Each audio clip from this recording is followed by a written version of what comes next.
इस सेशन में हम बात करेंगे राजस्थान नगरपालिका समितियों की शक्तियां, कर्तव्य और कृत्य नियम 2009 के बारे में।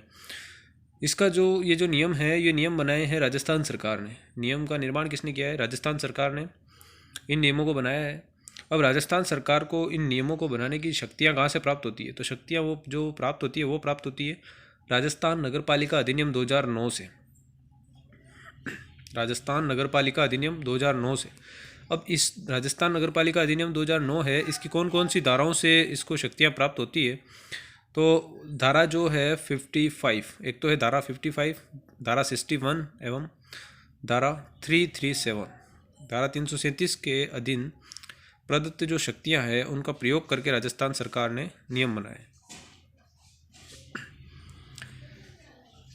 प्रयोग करके नियम बनाए। अब देख लेते हैं कि जो ये राजस्थान नगरपालिका अधिनियम 2009 है, इसकी धारा 55 क्या कहती है और धारा 61 क्या कहती है और धारा 337 क्या कहती है। एक एक को पहले देख लेते हैं। तो सबसे पहला देखते हैं धारा 55। धारा 55 क्या कहती है? धारा 55 कहती है कि जो समितियां हैं उन समितियों के गठन के बारे में कहती है कि इनका गठन कौन करेगा? तो इनका गठन करेगा नगर पालिका करेगी। नगर पालिका द्वारा इनका गठन किया जाएगा। और ये जो प्रत्येक नगर पालिका होगी, प्रत्येक नगर पालिका जो होगी, इसमें कौन कौन सी समितियां होगी उसके बारे में। तो सबसे पहली जो समिति है वो है कार्यपालक समिति। कार्यपालक समिति। अब इस कार्यपालक समिति में कौन कौन होगा? इसमें कौन कौन होगा? एक तो अध्यक्ष होगा, एक उपाध्यक्ष होगा, इसके बाद इसके अंदर एक विपक्ष का नेता होगा, विपक्ष का नेता। साथ ही अगर इसमें देखें अधिकतम सदस्यों की, अधिकतम जो सदस्य होंगे उनकी देखें, इसके अंदर जो नगर परिषद और नगर निगम के अगर मामले में देखें कि नगर परिषद और नगर निगम में इसके अंदर कितनी सदस्य संख्या होगी अधिकतम, तो नगर परिषद और नगर निगम के मामले में ये जो अधिकतम संख्या होगी वो होगी 7। इसमें 7 सदस्यों में से महिलाओं की संख्या कितनी होगी? 2। 2 संख्याएं महिलाओं के लिए आरक्षित है। अब इसके बाद देखते हैं नगरपालिका बोर्ड के बारे में कि नगरपालिका बोर्ड में जो अधिकतम संख्या होगी वो कितनी होगी। तो अधिकतम संख्या इसमें 5 होगी। ठीक है। इसके अंदर जो और भी समितियां होगी, ये जैसे कार्यपालक समिति है, इसके अलावा अन्य समितियां होगी, जैसे वित्त समिति होगी, स्वास्थ्य एवं स्वच्छता समिति होगी, सार्वजनिक मार्ग स्थान रोशनी समिति होगी, भवन अनुज्ञा और सकर्म समिति हो गई, गंदी बस्ती सुधार समिति हो गई। ऐसी कई सारी समितियां हैं इसके अंदर। इसी धारा 55 के अंदर बताया गया है अन्य समितियों के बारे में। उन सभी के जो अध्यक्ष होंगे वो सारे अध्यक्ष भी कार्यपालक समिति के सदस्य होंगे। ठीक है, ये ध्यान रखना है इसमें। तो इसके अंदर क्या होंगे? अन्य जो समितियां हैं उनके सदस्य, उनके अध्यक्ष, इनके जो उन समितियों के अध्यक्ष होंगे वो भी इसके अंदर सदस्य होंगे। इसके अलावा और कौन होगा? तो इसका जो एक पदेन सचिव होगा, कार्यपालक जो समिति है इसका पदेन सचिव भी होगा। वो कौन होगा? तो वो होगा मुख्य नगरपालिका अधिकारी। मुख्य नगरपालिका अधिकारी। अब इसके बाद अन्य समितियों की बात कर लेते हैं। अपन देख रहे थे धारा 55 के अंदर समितियों के बारे में, समितियों के बारे में देख रहे थे और उसमें देखा था कि कार्यपालक समिति के बारे में। सबसे पहले कार्यपालक समिति के बारे में देख लिया अभी।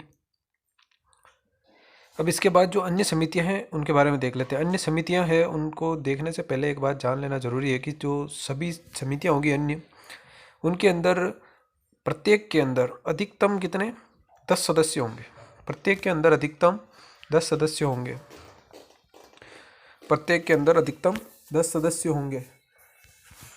इसके अंदर जो सबसे पहली समिति है वो है वित्त समिति। कौन सी समिति है? वित्त समिति। सबसे पहली कौन सी है? वित्त समिति। इसके बाद है स्वच्छता, स्वास्थ्य एवं स्वच्छता समिति। स्वास्थ्य एवं स्वच्छता समिति। स्वास्थ्य एवं स्वच्छता समिति। इसके अंदर क्या है कि जो 50 वार्ड तक होंगे, 50 वार्ड तक होंगे, उन 50 वार्ड में 50 वार्ड तक होंगे, उनमें एक समिति होगी, एक स्वच्छता समिति होगी 50 वार्ड तक। अगर 75 वार्ड तक हैं तो उस नगर पालिका के अंदर दो स्वास्थ्य एवं स्वच्छता समितियां होंगी। कितनी होगी? 2। इसके बाद है, अगर 75 वार्ड से अधिक है किसी नगर पालिका के अंदर तो उसमें 3 समितियां होंगी। कितनी? 3। इसके बाद है सेकंड ए, इसी के अंदर एक समिति होगी, वो है सार्वजनिक मार्ग स्थान व रोशनी समिति। सार्वजनिक मार्ग स्थान और रोशनी समिति। सार्वजनिक मार्ग स्थान और रोशनी समिति। तीसरी जो समिति होगी वो होगी भवन अनुज्ञा और सकर्म समिति। भवन अनुज्ञा और सकर्म समिति। इसके बाद जो अगली समिति है वो है गंदी बस्ती सुधार समिति। कौन सी? गंदी बस्ती सुधार समिति। गंदी बस्ती सुधार समिति। इसी के अंदर एक और समिति है और वो उस समिति का नाम है महिला बाल विकास, गरीबी उन्मूलन, सार्वजनिक वितरण, भोजन व्यवस्था समिति।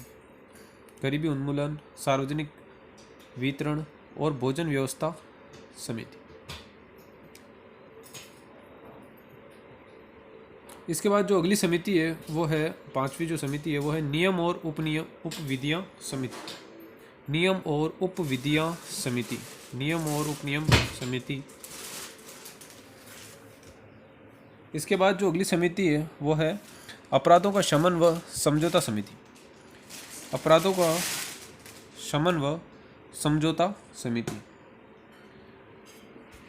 थोड़ा बोरिंग टॉपिक है लेकिन अब क्या करें, एग्ज़ाम में दिया हुआ है तो पढ़ना तो पड़ेगा उसको। अभी जो ये धारा 55 देखी अपन ने, इसके अंदर कुछ परंतुक भी जोड़े गए हैं। कुछ उनको देख लेते हैं। जैसे कि आवश्यकता होने पर अन्य समितियां भी गठित की जा सकती है। जो भी अपन ने जितनी भी समितियों के बारे में पढ़ा है उसके अलावा अगर आवश्यकता पड़े तो अन्य समितियां भी गठित की जा सकती है। जैसे कि बोल सकते हैं इनको एक्स्ट्रा समितियां कितनी गठित की जा सकती है? तो अगर नगर पालिका देखें, नगर पालिका बोर्ड की बात करें तो नगर पालिका बोर्ड के अंदर 4 एक्स्ट्रा समितियां गठित की जा सकती है। और नगर परिषद की अगर बात करें तो नगर परिषद के अंदर 6 एक्स्ट्रा समितियां। और नगर निगम की बात करें अगर, तो नगर निगम के अंदर 8 एक्स्ट्रा समितियां गठित की जा सकती है। अब ये जो समितियां हैं इनकी संख्या में वृद्धि कौन कर सकता है? जैसे देखा कि नगर पालिका बोर्ड के अंदर 4, नगर परिषद के अंदर 6, नगर निगम के अंदर 8 एक्स्ट्रा समितियां गठित की जा सकती है। इनके अंदर अगर बात करें कि इनकी संख्या में वृद्धि कौन कर सकता है, तो इनकी संख्या में वृद्धि कौन करेगा? समितियों की संख्या में वृद्धि राज्य सरकार करेगी। समिति की जो संख्या है इनमें वृद्धि कौन करेगी? राज्य सरकार।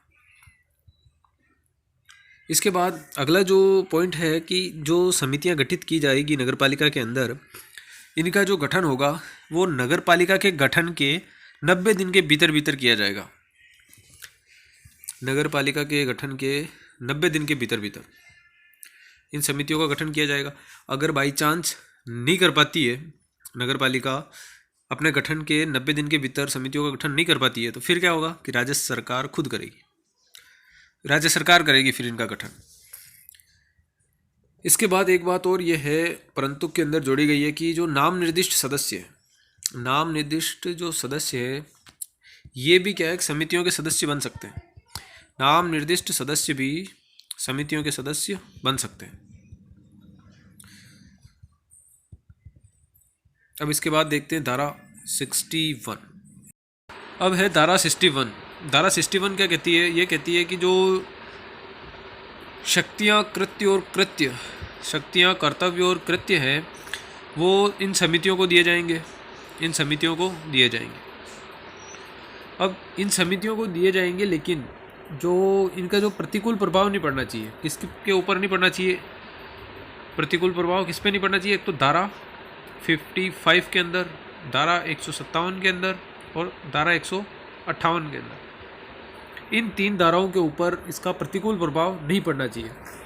अभी देखेंगे कि धारा 55 क्या कहती है। 55 तो अपन ने पढ़ ली। धारा 157 क्या कहती है और धारा 158 क्या कहती है। इन पे प्रभाव नहीं पड़ना चाहिए, मतलब उनके अंदर क्या कहती है वो भी पता होना चाहिए। तो अगला अब देख लेते हैं इसी के अंदर धारा 61 के अंदर इसमें अध्यक्ष और जो उपाध्यक्ष है, अगर बाई चांस इनका पद कभी रिक्त हो जाता है तो इस पद को कैसे भरेंगे? जो नगर पालिका होगी वो अपने ही किसी सदस्य को, नगर पालिका अपने ही किसी सदस्य को क्या करेगी? अध्यक्ष या फिर उपाध्यक्ष बनाएगी और उनको शक्तियाँ, इनके कर्तव्य और इनके कृत्य सौंपेगी। ठीक है। अब इसके बाद क्या है कि बाई चांस अगर ये जो अध्यक्ष और उपाध्यक्ष का जो पद है, अगर SC ST OBC या फिर महिला के लिए आरक्षित है अगर ये सीट, तो वापस जब इसको भरा जाएगा तो उसी श्रेणी से भरा जाएगा, वापस उसी श्रेणी से उस सदस्य को चुना जाएगा। अब देख लेते हैं ये धारा 157 क्या कहती है, धारा 158 क्या कहती है। धारा 157 कहती है कि जो महानगर योजना के लिए कोई समिति बनाई जाएगी, महानगर योजना के लिए जो समिति बनाई जाएगी उसके अंदर कोई प्रावधान है, उसके ऊपर प्रतिकूल प्रभाव नहीं पड़ना चाहिए इन समितियों का, बस ये इतना सा कहती है। इसके बाद है धारा 158, यहाँ पे मिस्टेक हो गया है, धारा 158। ठीक है। धारा 158 क्या कहती है कि जो जिला योजना के लिए जो समिति बनाई गई है, जिला योजना के लिए समिति, जिला योजना के लिए समिति कौन कौन सी बना सकते हैं? जैसे कि अपने वो राजस्थान पंचायती राज अधिनियम है 1994 का, पंचायती राज अधिनियम 1994 का, पंचायती राज अधिनियम 1994, उसकी एक धारा है 121। उसके अंदर जो जिला योजना समिति गठित की जाएगी, जिला योजना समिति गठित की जाएगी, वो जिला योजना समिति क्या होगी कि जो भारत का संविधान है उसके अनुच्छेद 243, भारत के संविधान का अनुच्छेद 243 ये जो है इसके अंदर जो गठित की गई समिति है वो समझी जाएगी। यानी कि सीधी सी बात इतनी सी है कि पंचायती राज अधिनियम 1994 के अंदर कोई जिला योजना समिति है, उसको इतना सा मानना है कि उसके अंदर जो प्रावधान है उनके ऊपर प्रतिकूल प्रभाव नहीं पड़ना चाहिए। किसका? धारा 61 का। अब नेक्स्ट देखते हैं धारा 337। नेक्स्ट स्लाइड ले लेते हैं हम। जो धारा 337 है वो क्या कहती है कि जो राज्य सरकार है, राज्य सरकार की नियम उपनियम बनाने की शक्ति, नियम उपनियम बनाने की शक्ति धारा 337 कहती है। इसके बाद है ये जो राजस्थान नगरपालिका समितियों की शक्तियां, कर्तव्य और कृत्य नियम है 2009 का, इसके बारे में देख लेते हैं। अब इसको जो नियम बनाए हैं राजस्थान सरकार ने, वो उनको जो शक्तियां मिली है उनके बारे में देखा अभी पहले जितनी भी ये धाराएँ देखी है उनके अंदर जो शक्तियाँ मिली है राजस्थान सरकार को उनको देखा है। अब प्रॉपर इन नियमों के बारे में जानेंगे कि क्या है। ये जो राजस्थान नगरपालिका समितियों की शक्तियाँ, कर्तव्य और कृत्य जो नियम है 2009, इनके अंदर जो धाराएं हैं कुल, वो धाराएं हैं 6। कुल धाराएं कितनी है? 6। लेकिन जो वर्तमान में क्या है कि 2011 के अंदर धारा 5 का निरसन कर दिया गया, धारा 5 को निरसित कर दिया गया 2011 के अंदर संशोधन करके। ठीक है। अगर इसको निरसित कर दिया तो अब वर्तमान में धाराएं कितनी हैं? तो धाराएं हैं अब 5। अब धारा फर्स्ट देख लेते हैं सबसे पहले। धारा 1, धारा 1 क्या कहती है? संक्षिप्त नाम और प्रारंभ। संक्षिप्त नाम और प्रारंभ। संक्षिप्त नाम क्या है इसका? तो राजस्थान नगरपालिका अधिनियम, राजस्थान नगरपालिका समितियों की शक्तियां, कर्तव्य एवं कृत्य नियम 2009, ये इसका संक्षिप्त नाम है। और इसकी जो प्रारंभ की तिथि है, प्रारंभ की जो दिनांक है, इसका प्रारंभ हुआ था 23/12/2009, 23/12/2009। अब धारा 2 देख लेते हैं। धारा 2 क्या कहती है? परिभाषाओं के बारे में। परिभाषाएं। अब धारा 2 के अंदर जो परिभाषाएं दी गई है, लाइट देख लेते हैं। इसमें जो सबसे पहली परिभाषा दी गई है अधिनियम। अधिनियम जहाँ पर भी लिखा होगा उसका मतलब क्या होगा? राजस्थान नगरपालिका अधिनियम 2009, राजस्थान नगरपालिका अधिनियम 2009, राजस्थान नगरपालिका अधिनियम 2009। और जहाँ पे भी धारा शब्द आएगा उसका मतलब धारा ही होगा और कोई डिफरेंट चेंजेस नहीं है। इसके अलावा एक और दिया हुआ है समिति की परिभाषा। समिति कौन सी होगी? तो समिति होगी धारा 55 के अधीन, धारा 55 के अधीन गठित समिति। धारा 55 के अधीन जो गठित समितियां हैं वो समिति होगी। इसके बाद है धारा 3। धारा 3 क्या कहती है? धारा 3 कहती है समितियों का गठन। समितियों का गठन। अब समितियों का गठन कौन करेगा? समितियों का गठन करेगी नगर पालिका। और नगर पालिका कब करेगी? अपनी जो साधारण बैठक होती है, साधारण जो बैठक होती है, उस बैठक के अंदर, उस बैठक में भी कितने दिनों के भीतर? तो 90 दिनों के भीतर, 90 दिनों के भीतर नगर पालिका इसका गठन करेगी। अगर बाई चांस 90 दिनों के भीतर अगर नगर पालिका अपनी समितियों का गठन नहीं करती है तो फिर राजस्थान सरकार करेगी। कौन करेगी? राजस्थान सरकार। अब है धारा 4। धारा 4 क्या कहती है? धारा 4 कहती है कि जो समितियां हैं, उन समितियों की जो शक्तियां हैं, कर्तव्य है और कृत्य है, उनके बारे में। उनमें भी कैसे? सबसे पहले कौन सी समिति? कार्यपालक समिति। कार्यपालक समिति जो है, कार्यपालक समिति की शक्तियाँ उनके बारे में बताती है। और उसके बाद इसके अंदर कई सारी जो धाराएं हैं उनके तहत इनको शक्तियाँ मिलती है। जैसे कि बात करें तो धारा 71, 73, 74, 106, 118, 152, 153, 154, 155, 156, ऐसे कई सारी इसके अंदर धाराएं हैं। इसके बाद जो इसके अंदर नेक्स्ट है वो ये है कि बोर्ड के जो कर्मचारियों की नियुक्ति और उनके विरुद्ध अनुशासनिक जो कार्यवाही से संबंधित जो मामले होंगे उनके बारे में। बोर्ड के कर्मचारियों की नियुक्ति और उनके विरुद्ध जो अनुशासनिक जो कार्यवाही होगी, उनके विरुद्ध जो अनुशासनात्मक जो कार्यवाही होगी, उनसे संबंधित जो मामले होंगे वो भी इसी के अंदर आएंगे, धारा 4 के अंदर। इसके बाद जो नेक्स्ट है वो बताता है कि वित्त समितियों की जो शक्तियां हैं उनके बारे में। वित्त समिति की जो शक्तियां हैं उनके बारे में, वित्त समिति की शक्तियों के बारे में। अब ये जो वित्त समिति की जो शक्तियां हैं वो जो अधिनियम की धारा अधिनियम है उसकी धारा 80, 81, 82, 83, 84, 85, मतलब कि 80 से लेके 90 तक, 80 से लेके 90 तक, और फिर 91 से लेके 96 तक, फिर 98, 99, फिर 100, ऐसी ही कई सारी धाराएं हैं उनके तहत इसको शक्तियां मिलती है। लेकिन इसके अंदर जो मेन बातें हैं वो जान लेते हैं कि जो वित्त समिति है वो क्या है? बजट प्रस्तुत करेगी। उसके अंदर क्या है? नगर पालिका के अंदर बजट प्रस्तुत करेगी, और बजट प्रस्तुत करने के बाद क्या होगा कि उसमें परिवर्तन भी हो सकते हैं। तो बजट के अंदर परिवर्तन भी होंगे, पुनर्विनियोग होगा, उसके लिए भी प्रस्ताव आएगा। वो सारे प्रस्ताव इसके अंदर शामिल है, और भी कई सारे जो मामले हैं वो सारे इसमें आएंगे। यानी कि बजट और उससे संबंधित जो सारे परिवर्तन जो सारे मामले हैं बजट से संबंधित, वो सभी इसके अंदर आएंगे। और जो अन्य मामले हैं, अन्य संबंधित मामले हैं, वो सारे इसके अंदर आएंगे। अब ये बजट जो पेश किया जाएगा वो कहाँ पर पेश किया जाएगा? जो बजट पेश करेंगे उसके बाद उसको पास करेंगे, तो वो पास कैसे होगा? तो जो बजट पास होगा वो नगर पालिका की जो आम बैठक होगी, साधारण जो बैठक होगी, उसके अंदर बजट पास किया जाएगा। ठीक है। इसके बाद जो अगला मेन पॉइंट है इसके अंदर वो ये है कि जो करारोपण और उनकी अपील से संबंधित जो सारे मामले हैं वो इसमें आएंगे। करारोपण और उनकी अपील से संबंधित मामले हैं। अगला जो पॉइंट है वो ये है कि जो करों की जो वसूली होगी उसके संबंध में जो मामले हैं वो सारे भी इसी के अंदर आएंगे। करों की वसूली के संबंध में जो भी मामले हैं वो सारे। एक बार धारा 4 को फिर देख लेते हैं।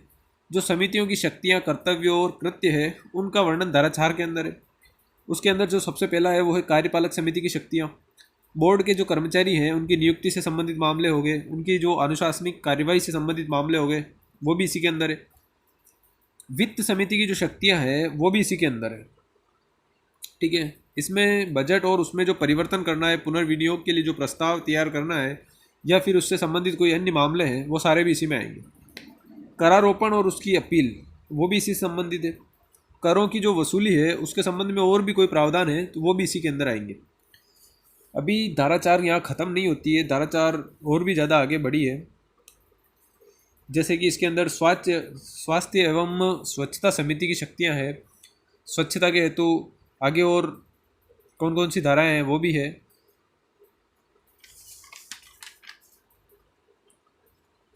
जितनी भी अपन ने समितियां पढ़ी थी उन सारी समितियों से संबंधित जो भी मामले हैं वो धारा 4 के अंदर आएंगे। वो किसके अंदर आएंगे? धारा 4 के अंदर। अभी आगे नेक्स्ट स्लाइड में देखेंगे अपन। ये जो सेक्शन 4 है इसके अंदर जो थर्ड पॉइंट है, यानी कि इसकी जो उपधारा थर्ड है वो क्या कहती है? इसकी जो उपधारा थर्ड कहती है स्वास्थ्य एवं स्वच्छता समिति है उसकी शक्तियों के बारे में बताती है। स्वास्थ्य एवं स्वच्छता समिति की जो शक्तियां हैं उसके बारे में बताती है। इसके अंदर कुछ इम्पोर्टेंट जो फैक्ट है वो ये है कि स्वच्छता हेतु ये इसका ये जो इसके स्वच्छता हेतु जो सारे पावर्स है वो इस समिति को दिए गए हैं। और जो स्वास्थ्य और स्वच्छता है उनसे और कोई न्यूसेंस करता है उनके संबंध में, उनको हटाने के लिए, उनको हटाने और अभियोजन के लिए पावर्स जो दिए गए हैं वो इस समिति को दिए गए। स्वास्थ्य, स्वच्छता या फिर न्यूसेंस हटाने के और उनके अभियोजन के लिए जो पावर्स दिए गए हैं वो इस समिति को दिए गए हैं। इसके बाद जो फोर्थ पॉइंट है इसका, यानी कि उपधारा 4 जो है वो बताती है भवन अनुज्ञा और संकर्म समिति के बारे में। भवन अनुज्ञा और संकर्म समिति है उसकी शक्तियों के बारे में बताती है। इसकी जो उपधारा 5 है वो बताती है भवन, इसके बाद कच्ची बस्ती सुधार समिति के बारे में। कच्ची बस्ती सुधार समिति के बारे में, कच्ची बस्ती सुधार समिति के बारे में। इसमें क्या होगा, जो गंदी बस्ती है उनके विकास और पुनर्वास की जो योजना है, निधियों के जो आवंटन है आदि की सिफारिश करने का काम इसका है। कच्ची बस्ती सुधार समिति के क्या कार्य है? कच्ची बस्ती का जो विकास करना है, उनका पुनर्वास करना है, उनके लिए कोई योजना बनाना है और कितनी क्या निधि की आवश्यकता होगी उन निधियों का आवंटन करना है, उसकी सिफारिश करने का काम किसका है? इस समिति का। ये इसमें क्लियरली मेंशन्ड है। इसके बाद है जो अगला जो है छठी जो इसकी उपधारा है वो बताती है नियम और उपविधि समिति। नियम और उपविधि समिति, ये समिति क्या कहती है? ये समिति कहती है कि जो न्यायालय है उसकी जो धाराएं हैं 303, 339, 341 उनके अधीन रह के ये काम करेगी ये समिति। और न्यायालय संबंधी जो वादकरण है या फिर कोई नियमों एवं उपविधियों के प्रारूप जो तैयार करने की जो शक्ति है वो इस समिति को है। न्यायालय संबंधी वादकरणों, न्यायालय संबंधी वादकरणों, नियमों व उपविधियों के प्रारूप, व उपविधियों के जो प्रारूप है वो तैयार करने की जो शक्ति है वो इसके पास है। इसके बाद जो इसकी धारा जो 4 है उसकी उपधारा 7 जो कहती है वो किसके बारे में कहती है? अपराध और प्रशमन व समझौता समिति की शक्तियों के बारे में। अपराध प्रशमन व समझौता जो समिति है उसकी शक्तियों के बारे में बताती है। इसके बाद जो एक्स्ट्रा जो समितियां पहले पढ़ी थी अपन ने, एक्स्ट्रा जो समितियां पढ़ी थी कि एक्स्ट्रा समितियां बना सकते हैं, वो कैसे, कौन सी धारा के अंदर पढ़ी थी? धारा 55 है, धारा 55 है, उसकी जो उपधारा है 3, उसके जो क्लोज है 7, उसके अधीन जो समितियां बनाई गई है उसके बारे में क्या उपबंध है इसके अंदर कि जो एक्स्ट्रा जो समितियां हैं जो उनके कार्य होंगे वो कौन बताएगा? नगर पालिका असाइन करेंगे उनको। एक्स्ट्रा समितियों के जो कार्य है वो नगर पालिका द्वारा असाइंड किए जाएंगे।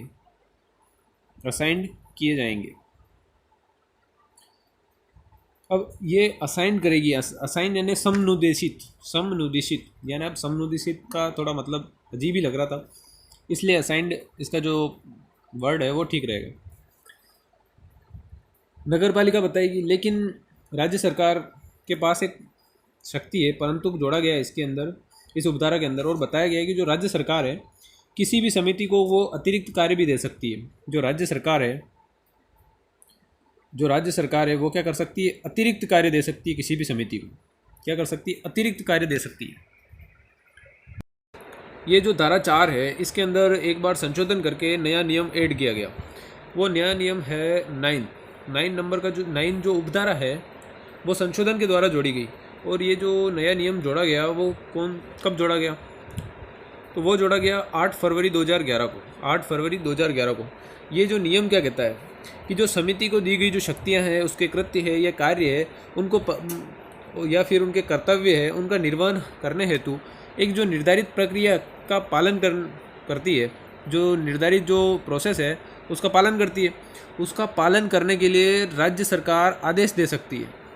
ठीक है, इस धारा के अंदर सिर्फ इतना सा कहा गया है। देख लो, जैसे कि समिति है, उसको दी गई जो शक्तियाँ हो गई, दी गई शक्तियाँ, कृत्य और कार्य का प्रयोग करना, या फिर कृत्य का निर्वहन करने हेतु, कर्तव्य का निर्वहन करने हेतु जो निर्धारित प्रक्रिया है उसका पालन करने के आदेश राज्य सरकार द्वारा दिए जा सकते हैं। कौन दे सकती है? राज्य सरकार दे सकती है। राज्य सरकार द्वारा दिए जा सकते हैं। अब इसके बाद देख लेते हैं धारा 5। धारा 5 जो है वो क्या है? धारा 5 जो है उसको क्या है, निरसन कर दिया गया है। निरसन कब किया गया? 13 जनवरी 2011 को। 13 जनवरी 2011 को गजट में सूचना प्रकाशित की और इसको डिलीशन कर दिया गया, इसका डिलीट कर दिया गया, इसको निरसन कर दिया गया, इसको रिपील्ड कर दिया गया। इसके बाद है धारा 6। धारा 6 क्या कहती है कि निरसन एवं व्यापवर्ती। ये जो निरसन और व्यापवर्ती क्या है? तो ये है कि इसके अंदर जो फर्स्ट क्लॉज है वो क्या कहता है? वो कहता है कि जो राजस्थान नगर पालिका है, राजस्थान नगर पालिका समितियों का गठन नियम जो है 1996 वाला, उसको निरसित हो जाएगा। कब से? जब से ये नियम लागू होंगे 2009 वाले, तब से वो निरसित हो जाएगा। राजस्थान नगर पालिका समितियों का गठन नियम 1996 जो है वो निरसित हो जाएगा, रिपील्ड हो जाएगा। ठीक है, इसके बाद क्या है कि जिसका जो सेकंड क्लॉज है वो क्या कहता है? ये जो ऐसा निरसन जो किया गया है, ऐसा निरसन किसी विनिश्चय या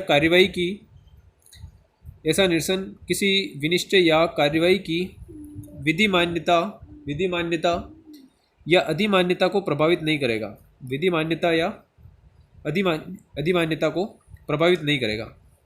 यानी कि जो ये जैसे कि आज कोई संशोधन हुआ है, इससे पहले अगर कोई भी काम हो गया है, विनिश्चय हो गया है, कार्यवाही हो गई है, उसकी विधि मान्यता को प्रभावित नहीं करेगा। ये जो अभी रिपील्ड किया जाएगा या निरसन किया जाएगा, पहले वाली कार्यवाहियों को प्रभावित नहीं करेगा। इसके अंदर ये दोनों क्लोज दिए गए। अब ये होता है कंप्लीट राजस्थान नगर पालिका समितियों की शक्तियाँ, कर्तव्य और कृत्य नियम 2009 कंप्लीट होता है। सिलेबस का ये सेकेंड पार्ट आज कंप्लीट हो रहा है।